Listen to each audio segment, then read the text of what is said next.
Praise the lord. అందరికి వందనాలు. ప్రార్థన చేసుకుందాం. మహాగరుడా, మహోన్నతుడా, కృపాసత్య సంపూర్ణుడా, నీతిశూరుడా, న్యాయవంతుడా, యేసయ్య, అజయుడా, విజయుడా, సజీవుడా, సంపూర్ణుడా, నిత్యుడకు తండ్రి, నిత్య నివాసి యేసయ్య, మీకే స్తుతులు స్తోత్రాలు వందనాలు చెల్లించుకుంటున్నాను. ఆయన దేవా, మీ కృపలో మమ్మల్ని జ్ఞాపకం చేసుకొని మాకు అనుగ్రహించినటువంటి మరొక నూతన దినం కొరకు మీ స్తోత్రాలు వందనాలు చెల్లించుకుంటున్నాను. ఆయన ఇదిగో ప్రభా, మరి తండ్రి నాయన మీ వైపు చేరి దేవా, మరి తండ్రి నాయన మేము స్తుతిస్తుండగా, మిమ్మల్ని కనపరుస్తుండగా దేవా, ఈ సమయం అంతటిని మా కొరకు దీవించమని ప్రార్థన చేస్తున్నాం. మీ స్తోత్ర మేము పాడుకునే పాటను మా కొరకు ఆశీర్వదించమని ప్రార్థన చేస్తున్నాం. మీ స్తోత్ర దేవా, మరి తండ్రి నాయన మరి ఇదిగో 91వ కీర్తన మేము చదువుకునే సమయం అంతటిని కూడా మా కొరకు ఎంతో మేలుకరంగాను దీవెనకరంగా మీరు ఉంచమని ప్రార్థన చేస్తున్నాం. మీ స్తోత్రాలు, మీ వాక్కులు, వాగ్దానాలు మాకు దినాలు ఎంతో అవసరమై ఉన్నాయి.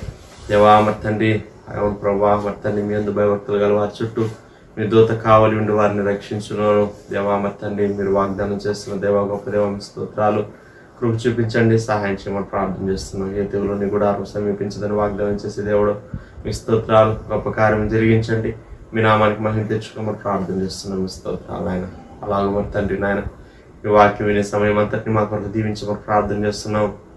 దేవా, మా దైవజనుల్ని మీ ఆత్మాభిషేకంతో నింపి దేవా, మీరే బలంగా మీరు వాడుకోమని ప్రార్థన చేస్తున్నాం. దినదినం నాయన మీ వాక్యం ద్వారా దేవా, మా దైవజనుల ద్వారా మీరు మాతో మాట్లాడుతూ మమ్మల్ని బలపరుస్తూ నడిపిస్తున్న విధానం అంతటి కొరకు స్తోత్రాలు వందనాలు చెల్లించుకుంటున్నాం. దేవా, మరి తండ్రి ప్రభా, మీ సిలువను గురించినటువంటి అనేక విషయాలు, అనేక సత్యాలు దేవా, మరి తండ్రి నాయన అయా మేము వింటూ ఉండగా మరి తండ్రి మరి విశేషంగా మీ సిలువకు దగ్గరికి మేము రావడానికి సహాయం చేయమని ప్రార్థన చేస్తున్నాం. తద్వారా సిలువలో ఉండేటువంటి మహాశక్తి, బలము దేవా, మరి తండ్రి నాయన మరి నాయన గొప్ప విజయాన్ని మేమందరం ప్రభా మా యొక్క జీవితాల్లో దేవా మేము పొందుకోవడానికి మాకు సహాయం చేయమని ప్రార్థన చేస్తున్నాం. మీ స్తోత్రాలు అన్ని విషయాల్లో మీరే సహాయం చేయండి, మీ నామానికి మహిమ తెచ్చుకోండి. దేవా, మరి ప్రభా చివరి ప్రార్థన ఆశీర్వాదం వరకు మీ సన్నిధి మాకు తోడుగా ఉంచమని ప్రార్థన చేస్తున్నాం. మీరే కృప చూపించండి, మీ నామానికి మహిమ తెచ్చుకోండి. ఇదిగో నాయన మీ ప్రియులు వారి వారి గృహాల్లో చేరి చూపిస్తుండగా దేవా, మీ సన్నిధి ప్రసన్నత మెండుగా మీరు అనుగ్రహించి మీ నామానికి మహిమ తెచ్చుకోమని ప్రార్థన చేస్తున్నాం. దేవా, మరి వ్యక్తిగతంగా చేసుకోబోయేటువంటి ప్రతి విధమైన ప్రార్థనలు కూడా మీరు ఆలకించి దేవా గొప్ప జవాబులు మీరు అనుగ్రహించి మీ నామానికి మహిమ, మా అందరికీ గొప్ప సంతోషాన్ని, ఆనందాన్ని కలుగజేయమని ప్రార్థన చేస్తున్నాం. దేవా, మరి తండ్రి మీ సన్నిధానంలో మేము గడిపేటువంటి కొద్దిపాటి సమయాన్ని మా కొరకు దీవించమని, మీరే ఆదరించి అంతవరకు నాయన జరిగించమని యేసయ్య నామములో స్తుతించి ప్రార్థన చేసి అడిగి వేడుకుంటున్నాం పరలోకపు తండ్రి, ఆమేన్. శరణాత్మ గీతాల నుంచి 643వ పాట పాడుకుందాం. 643వ పాట.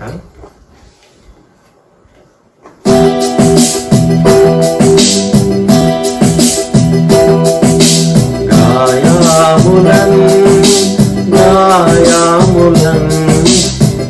కొరకై పొందేను క్రీస్తు ప్రభు. గాయాములన్ నా కొరకై పొందేను క్రీస్తు ప్రభు. స్వరూపమైన సొగసైన లేదు దుఃఖభరితుడాయను.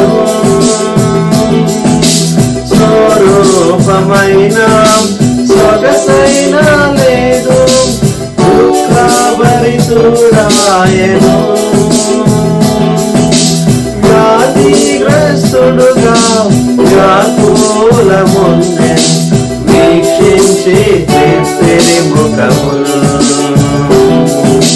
వ్యాధిగ్రస్తుడుగా వ్యాకులముందెను వీక్షించి తెరి ముఖములు. గాయాములన్ నా కొరకై పొందేను క్రీస్తు ప్రభు. గాయాములన్ నా కొరకై పొందేను క్రీస్తు ప్రభు. అతిక్రమ క్రియలను బట్టి మరినలుగా గొట్టబడెను. అతిక్రమ క్రియలను బట్టి మరినలు పడెను.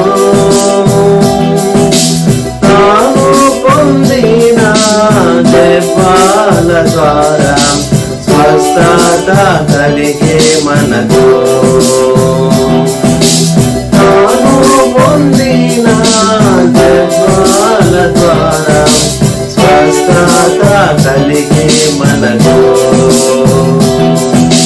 గాయాములన్ నా కొరకై పొందేను క్రీస్తు ప్రభు. గాయాములన్ నా కొరకై పొందేను క్రీస్తు ప్రభు. క్రీస్తు ప్రేమను మరువజాలము, ఎంతో ప్రేమించే మనలా. క్రీస్తు ప్రేమను మరువజాలము, ఎంతో ప్రేమించే మనలా. సిలువపై మేము గమనించమాకు విలువైన విడుదల కలిగే. సిలువపై మేము గమనించమాకు విలువైన విడుదల కలిగే. గాయాములన్ నా కొరకై పొందేను క్రీస్తు ప్రభు. గాయాములన్ నా కొరకై పొందేను క్రీస్తు ప్రభు.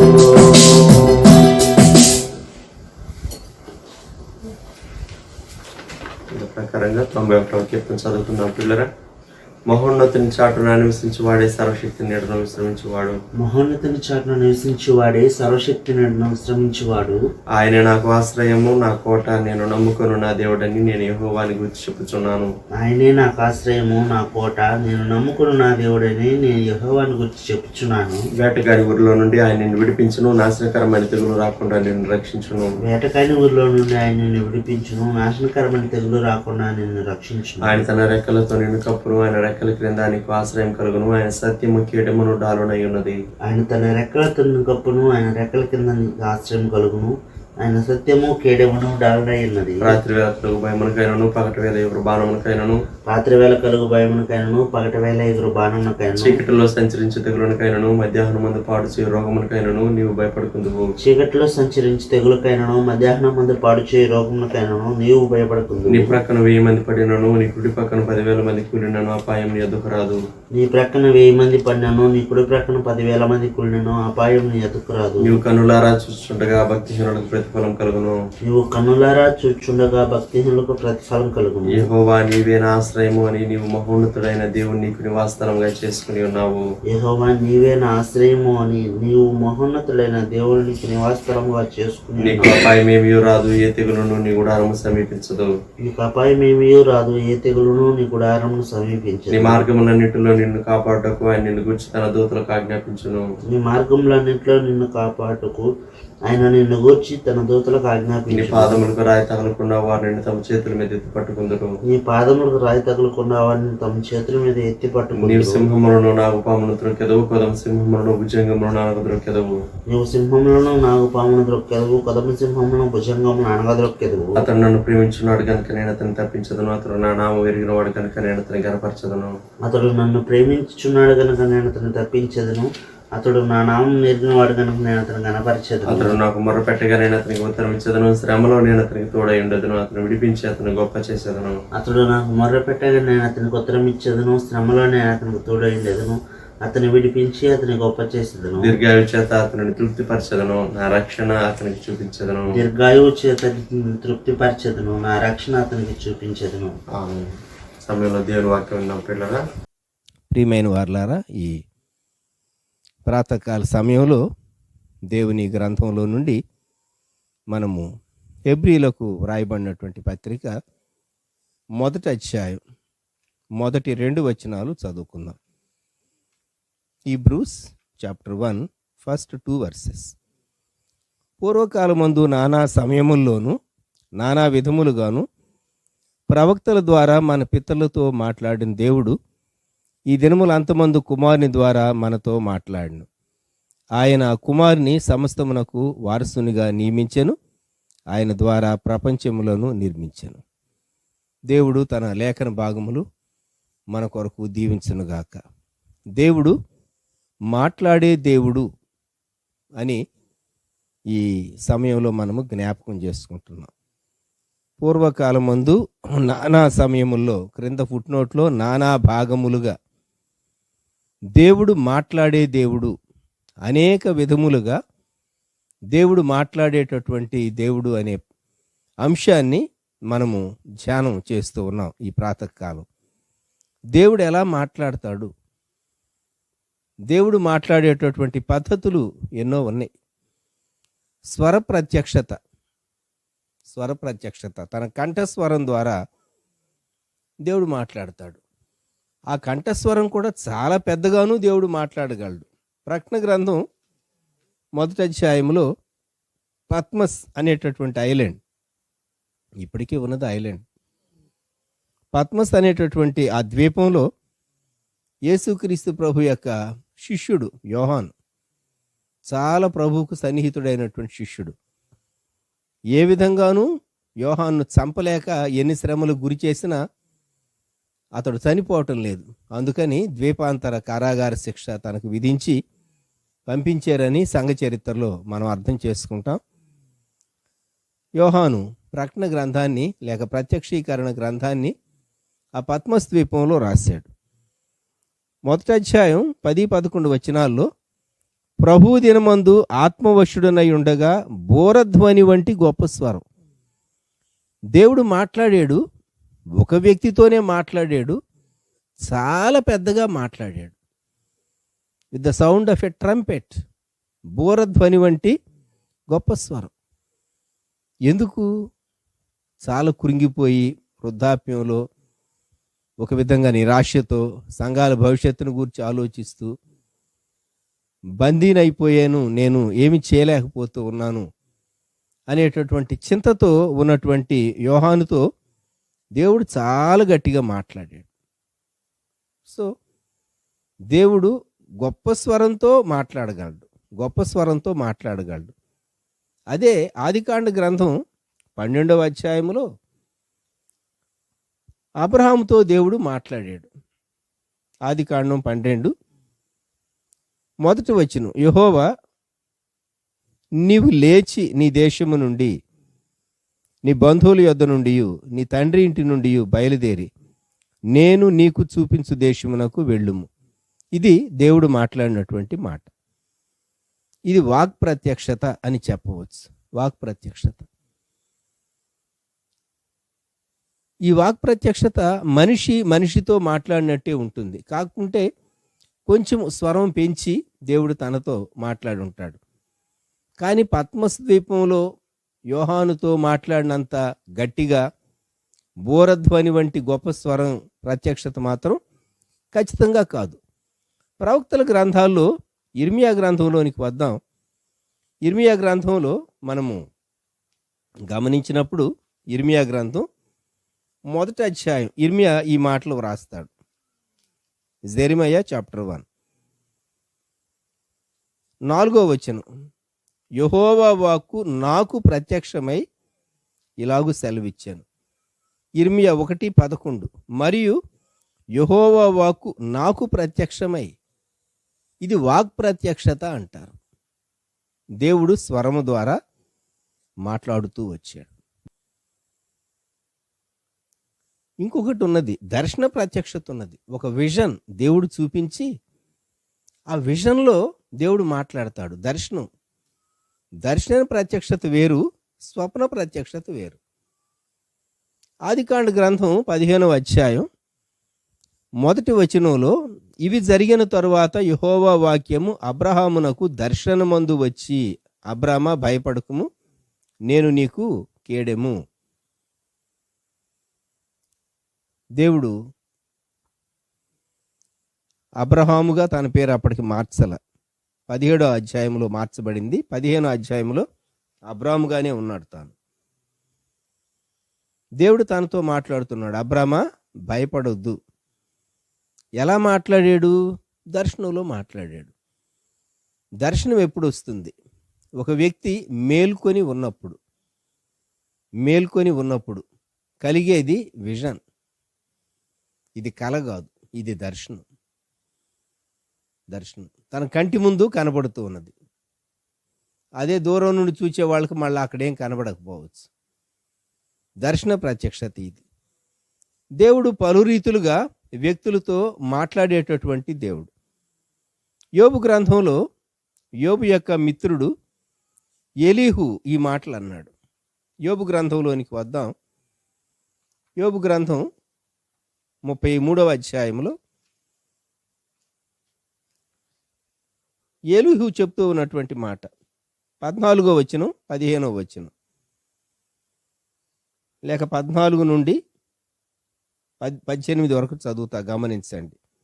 Job chapter 33 from verse 14. దేవుడు ఒక్కమారే పలుకును, 2 మార్లు పలుకును, అయితే మనుష్యులు అది కనిపెట్టరు.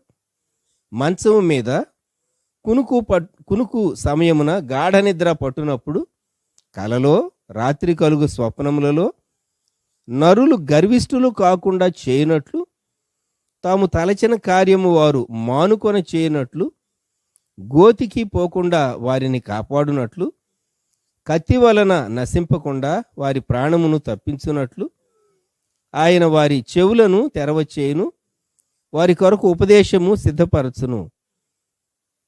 దేవుడు కలలో మాట్లాడతాడు, అనగా స్వప్నములో, రాత్రి వేళ వచ్చేటటువంటి కలల ద్వారా దేవుడు మాట్లాడతాడు అని యోబు యొక్క స్నేహితుడు ఎలీహు ఇక్కడ మాట్లాడుతూ ఉన్నాడు. దేవుడు కళ ద్వారా మాట్లాడతాడు. అవును, ఆదికాండ గ్రంథం 41వ అధ్యాయంలో ఐగుప్తు రాజైనటువంటి ఫరోకు కల వచ్చింది. ఆదికాండం 41వ అధ్యాయం 1వ వచనం. 2 ఏండ్లు గడిచిన తరువాత ఫరో ఒక కల కనెను. 5వ వచనం. అతడు నిద్రించి 2వసారి కలగనెను. ఈ ఫరో, ఇది బిరుదు. ఆ రాజవంశీయులకు ఫారో అనేది టైటిల్. ఇతడు కలగన్నాడు. దేవుడు కళను మళ్ళా చూపించాడు. మొదటి కళ, 2వ కళ అర్థం ఒకటే గాని కనిపించినటువంటి ఆబ్జెక్ట్స్ వేరుగా ఉంటూ ఉన్నాయి. ఆవులు కనిపిస్తూ ఉన్నాయి, బలమైనటువంటి ఆవులు. ఆ తర్వాత బలహీనమైన ఆవులు కనిపించినాయి. 2వ కళలో మంచి పుష్టిగల వెనులు, తర్వాత పీల అయినటువంటి వెనులు. ఇలాగ దేవుడు 2వ పర్యాయం కూడా కళ చూపించాడు. ఇతడు నిజదేవుని ఎరిగినవాడు కాడు, యెహోవాను ఎరిగినటువంటి వాడు కాడు. అయితే దేవునికి ఒక ప్రణాళిక ఉన్నది. దేవుని ప్రజలు కాపాడబడాలి. రాబోయేటటువంటి కరువులో వారు ఐగుప్తుకు రావాలి. అందుకొరకే దేవుడు వర్కౌట్ చేస్తూ వచ్చాడు. కరువు రాకుండా దేవుడు ఎందుకు కాపాడకూడదు? ఒకవేళ యాకోబు యొక్క వంశీయులు ఎవరు ఐగుప్తే రాకుండా ఉంటే, దేవుని ఉద్దేశాలు, దేవుని సంకల్పాలు, ఇశ్రాయేలు జనాంగం వారు ఐగుప్తుకు వచ్చి ఐగుప్తు నుండి విడిపించబట్ట తరతరములకు రెడిమ్షన్, విమోచన, స్వాతంత్ర్యము, పాప బానిసత్వం నుండి ఒక జనాంగం విడిపించబడటం, దాసత్వం నుండి విడిపించబడటం ఎలాగుంటుందో అది చూపించి, పాపం నుండి వ్యక్తి విడిపించబడేటటువంటి రక్షకుడు ఎలాగూ కార్యం చేస్తాడో వారిని ఒక మోడల్గా చూపించాలనుకున్నాడు. అందుకే దేవుడు వారిని ఈజిప్టుకు తీసుకురావాలనుకున్నాడు. దేవుడు తాను అనుకున్నటువంటి ప్లాన్ వర్కౌట్ చేయటానికి ఈ రాజుకు దేవుడు 2 సార్లు కళ వచ్చేటట్లు చేశాడు. 2 సార్లు కళ వచ్చేటట్లు చేశాడు. అదే దానియేలు గ్రంథంలోనికి వెళ్ళినప్పుడు మనము దానియేలు గ్రంథంలో 2వ అధ్యాయం గమనిద్దాం. దానియేలు గ్రంథం 2వ అధ్యాయంలో రాజైనటువంటి నెబుకద్నెజరు కనబడుతూ ఉన్నాడు. దానియేలు గ్రంథం 2వ అధ్యాయం 28వ వచనం. మర్మములను బయలుపరచగల దేవుడు ఒకడు పరలోకమందున్నాడు. అంచెదినములు యందు కలుగుబోవు దాన్ని ఆయన రాజగు నెబుకద్నెజరునకు తెలియజేసెను. తాము పడక మీద పరుండగా తమరి మనస్సులో కలిగిన స్వప్న దర్శనములు ఏవనగా రాజా, ప్రస్తుత కాలము గడిచిన పిమ్మట ఏమి జరుగును అనుకొని తాము పడక మీద పరుండి మనోచింత గలవారై ఉండగా మర్మములను బయలుపరచువాడు కలుగుబోవు దాన్ని తమరికి తెలియచేసెను. దానియేలు చక్రవర్తితో నెబుకద్నెజరుతో ఈ మాటలు చెప్తూ ఉన్నాడు. మనం కూడా పడక వెళ్ళేటప్పుడు ఒక ఆలోచన, ఒక చింత, రేపేం వినవలసి వస్తుందో, ఎలా ఉంటుందో అనేటటువంటి ఒక సస్పెన్స్తోనే మనం నిద్రకు ఉపక్రమిస్తూ ఉన్నాం. ఇక్కడ రాజుకు నిద్ర పట్టలేదు. ఏమనంటే తరువాత ఏం జరుగుతుంది, వాట్ నెక్స్ట్.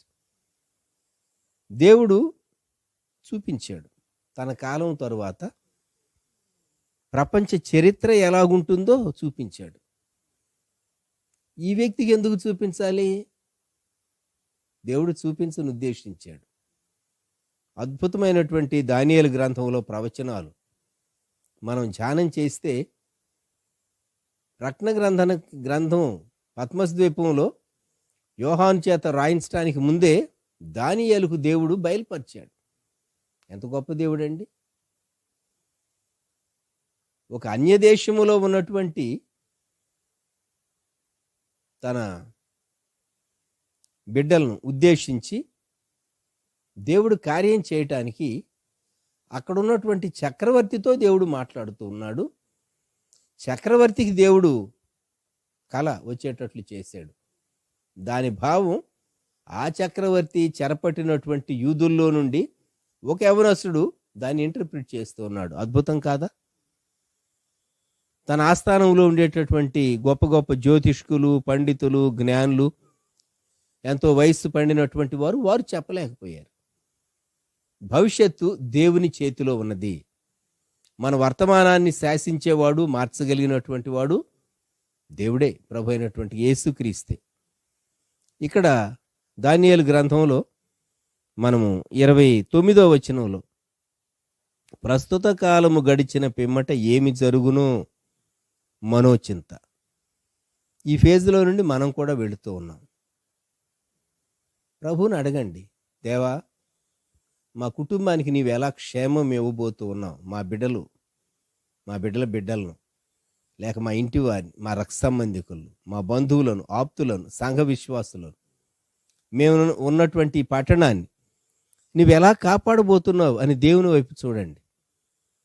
దేవుడు ఒక వాక్యం ద్వారా, వాగ్దానం ద్వారా, ఒక ప్రత్యక్షత ద్వారా దేవుడు మాట్లాడతాడు. ఒక అన్యుడైనటువంటి రాజుకే తాను మనస్సులో చాలా బాధతో ఏమవుతుంది, ఇంత గొప్ప రాజ్యం ఏమవుతుంది అనేటటువంటి చింతతో తాను నిద్రకు ఉపక్రమించినప్పుడు దేవుడు తనకు ఆ కళను చూపించాడు. కళను దాని భావాన్ని రెండింటినీ దానియేలు చెప్పాడు. మనం అన్నిటినీ చూడబోవట్లేదు సుమా. ఈ దానియేలు గ్రంథంలో వచ్చిన కళలు వాటన్నిటినీ మనం చూడబోవటం లేదు. కొన్ని తలంపులు మాత్రమే మనం జ్ఞాపకం చేసుకుంటున్నాం. ఇప్పుడు హెబ్రీ పత్రికలోనికి వద్దాం. హెబ్రీ పత్రిక 12వ అధ్యాయంలో హెబ్రీ పత్రిక గ్రంథకర్త మనకు జ్ఞాపకం చేసేటటువంటి అంశం హెబ్రీ పత్రిక 12వ అధ్యాయం 18వ వచనం నుండి, స్పృశించి తెలుసుకొనదగినట్టు మండుచున్నట్టు కొండకును, అగ్నికిని, కారుమేఘమునకును, గాఢాంధకారమునకును, తుఫానుకును, బూరధ్వనికిని, మాటల ధ్వనికిని మీరు వచ్చి ఉండలేదు. 21వ వచనం, మరియు ఆ దర్శనం ఎంతో భయంకరముగా ఉన్నందున మోషే నేను మిక్కిలి భయపడి వణుకుతున్నానని. 22వ వచనం, ఇప్పుడైతే సియోనును కొండకును జీవము గల దేవుని పట్టణమునకు అనగా పరలోకపు యెరూషలేమునకు వేవేల కొలది దేవదూతల యొద్దకును పరలోకమందు వ్రాయబడి ఉన్న జ్యేష్ఠుల సంఘమునకును వారి మహోత్సవమునకును అందరి న్యాయాధిపతి అయిన దేవుని యొద్దకును సంపూర్ణ సిద్ధి పొందిన నీతిమంతుల ఆత్మల యొద్దకును క్రొత్త నిబంధనకు మధ్యవర్తి అయిన యేసునొద్దకును ఏబెలు కంటే మరి శ్రేష్టముగా పలుకు ప్రోక్షణ రక్తమునకును మీరు వచ్చి ఉన్నారు. మనము దేవుని సన్నిధానంలో మనం ప్రవేశించాం. యేసుక్రీస్తు ప్రభువును బట్టి బూదిగంత నివాసులారా నా వైపు చూచి రక్షణ పొందుడి అని యెషయా గ్రంథం 45వ అధ్యాయం 22వ వచనంలో బూదిగంతంలో నివాసులారా నా వైపు చూచి రక్షణ పొందుడి, దేవుడు నేనే, మరి ఏ దేవుడును లేడు అని చెప్పినటువంటి ప్రభువైన యేసుక్రీస్తు వారి మాటలు మనము జ్ఞాపకం చేసుకుంటూ ఉన్నాం. ఈ సమయంలో దేవుడు మాట్లాడేటటువంటి దేవుడు, అంతేకాదు దేవుడు బయలుపరిచేటటువంటి దేవుడు. He reveals. ఆయన తనను తాను బయలుపరుచుకుంటాడు, భవిష్యత్తును మనకు బయలుపరుస్తాడు. అంతేకాదు ఎఫ్సి పత్రిక 1వ అధ్యాయం 12వ వచనంలో వ్రాయబడిన రీతిగా ఆయన తన చిత్తానుసారముగా సమస్త కార్యములను జరిగించుచున్నాడు అనేటటువంటి మాట మనము జ్ఞాపకం చేసుకుంటాం. ఎఫ్సి పత్రికలో 1వ అధ్యాయం 12వ వచనం క్రింది భాగం, ఆయన తన చిత్తానుసారముగా చేసిన నిర్ణయము చొప్పున సమస్త కార్యములను జరిగించుచున్నాడు. సో ప్రీడెస్టినేషన్, దేవుడు ఉద్దేశించిన దాన్ని దేవుడు జరిగించేటటువంటి వాడు. అయితే నేను ఇంకొక అంశాన్ని చెప్పి త్వరగా నేను ముగింపులోనికి రానుద్దేశిస్తూ ఉన్నాను. దేవుడు కొన్ని మార్లు ఆయన తన చిత్తాన్ని లేక ఈ కీడు పంపిస్తాను అని ఇచ్చినటువంటి జడ్జిమెంటును దేవుడు మార్చివేస్తూ ఉంటాడు.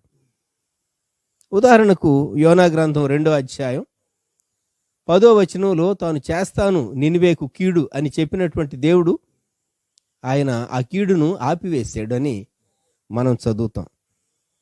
యోనా గ్రంథంలో దేవుడు పశ్చాత్తాపడ్డాడు. ఆయన మన వంటి వాడు కాడు.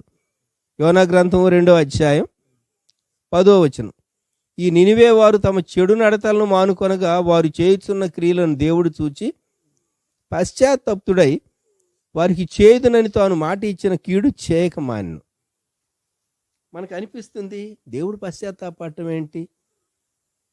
నేను వీళ్ళకు ముందు ఒక వార్నింగ్ ఇచ్చి కదా జడ్జిమెంట్ ఇచ్చి ఉండాలి, కాబట్టి ఇప్పుడు వార్నింగ్కే వాళ్ళు రెస్పాండ్ అయ్యారు. మొదటే జడ్జిమెంట్ నేను చెప్పకుండా మొదట ఒక వార్నింగ్ ఇచ్చి ఉంటే బాగుండేది, ఆ తరువాత సివియర్ జడ్జిమెంట్ పాస్ చేసి ఉంటే అని దేవుడు తలంచాడేమో. దేవుడు తాను అనుకున్నటువంటి జడ్జిమెంట్ కొన్ని మార్లు ఆల్టర్ చేస్తాడు, లేక మార్చి వేస్తాడు. సమూయేలు 2వ గ్రంథంలోనికి వద్దాం. సమూయేలు 2వ గ్రంథంలో ఆఖరి అధ్యాయం 24వ అధ్యాయం. సమూయేలు 2వ గ్రంథం 24వ అధ్యాయం 15-16 వచనాలు. అందుకు యెహోవా ఇశ్రాయేలీయుల మీదికి తెగులు రప్పించగా ఆ దినము ఉదయము మొదలుకొని సమాజ కూటపు వేళ వరకు అది జరుగుచుండెను. అందుచేత దాను నుండి బెయేర్షెబా వరకు 70,000 మంది మృతి నొందిరి. చాలా పెద్ద నంబర్ ఇది, 70,000. 16వ వచనం, అయితే దూత యెరూషలేము పైని హస్తము చాపి నాశనము చేయబోయినప్పుడు యెహోవా ఆ కీడును గూర్చి సంతాపం పొంది అంతే చాలును, నీ చెయ్యి తీయుమని జనులను నాశనము చేయి దూతకు ఆజ్ఞ ఇచ్చాను. ఈ భాగం చదివితే దేవుడు జడ్జిమెంట్ పాస్ చేయగలడు, ఆయన తెగులు పంపించగలడు, తెగులును ఎలవ్ చేయగలడు, తెగులును ఆపివేయగలడు.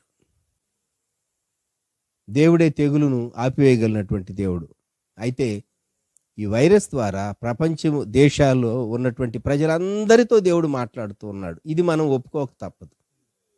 God is speaking with all people of all nations, of all languages, of all cultures. దేవుడు అందరితో మాట్లాడుతూ ఉన్నాడు. నానా విధములుగా ఆయన మాట్లాడుతూ ఉన్నాడు. ప్రభు వైపు చూద్దామా? ప్రభు వైపు చూద్దామా? తలలు వంచుతాం. ప్రియ ప్రభా, మీరు మాతో మాట్లాడే దేవుడు. మీ స్వరం మేము గ్రహించటానికి, వినటానికి, విధేయత చూపటానికి, తప్పులు ఒప్పుకోవటానికి కృప దయచేయండి. మీ స్వరం ప్రత్యక్షత ఎంతో గొప్పది. ఎన్నో రీతులుగా మీరు మాట్లాడే దేవుడు. కలలో, దర్శనములో మాట్లాడే దేవుడు. సాధారణముగాను విశేషమైన రీతిగాను మీరు మాట్లాడేటటువంటి దేవుడు. ఘనులైనటువంటి వారితోనూ, భక్తులైనటువంటి వారితోనూ మాట్లాడేటటువంటి దేవుడు. దీవించనుద్దేశించి వ్యక్తులతో మాట్లాడేటటువంటి వాడు, ప్రవక్తలతో మాట్లాడేటటువంటి వాడు. మీ కుమారుడైన యేసుక్రీస్తు ప్రభు ద్వారా ఈ దినముల అంతమందు మీరు మాతో మాట్లాడుతున్నారు. సువార్త ద్వారా బూదిగంత నివాసులారా నా వైపు చూచి రక్షణ పొందుడని మీరు మాట్లాడుతున్నారు. మీ శిలువ రక్తం మేము ప్రోక్షించుకోవటానికి, మీ రక్తం క్రిందికి రావటానికి సహాయం దయచేయండి. మీ కాపుదల దయచేయండి. ఉన్న పట్టణాన్ని, మా తెలుగు రాష్ట్రాలు, మా దేశాన్ని జ్ఞాపకం చేసుకోండి. భూమి యొక్క అన్ని దిక్కుల్లో, అన్ని దేశాల్లో ఉన్న వారిని గ్లోబ్ మీద మీరు పిలుస్తూ ఉన్నారు. యేసుక్రీస్తు ప్రభు యొక్క రక్షణ, పాప విమోచన మనుషులు గ్రహించినట్లుగా సహాయం దయచేయండి. ఈ సమయంలో వ్యూ చేస్తున్నటువంటి బిడ్డలందరినీ దీవించండి. యేసుక్రీస్తు ప్రభు నామములో ప్రార్థిస్తూ ఉన్నాం తండ్రి, ఆమెన్. మన ప్రభు అయిన యేసుక్రీస్తు వారి కృప, తండ్రి అయిన దేవుని ప్రేమ, పరిశుద్ధాత్ముని అన్యోన్య సహవాసం సదాకాలం సంఘమునకు తోడై ఉండునుగాక. ఆమెన్.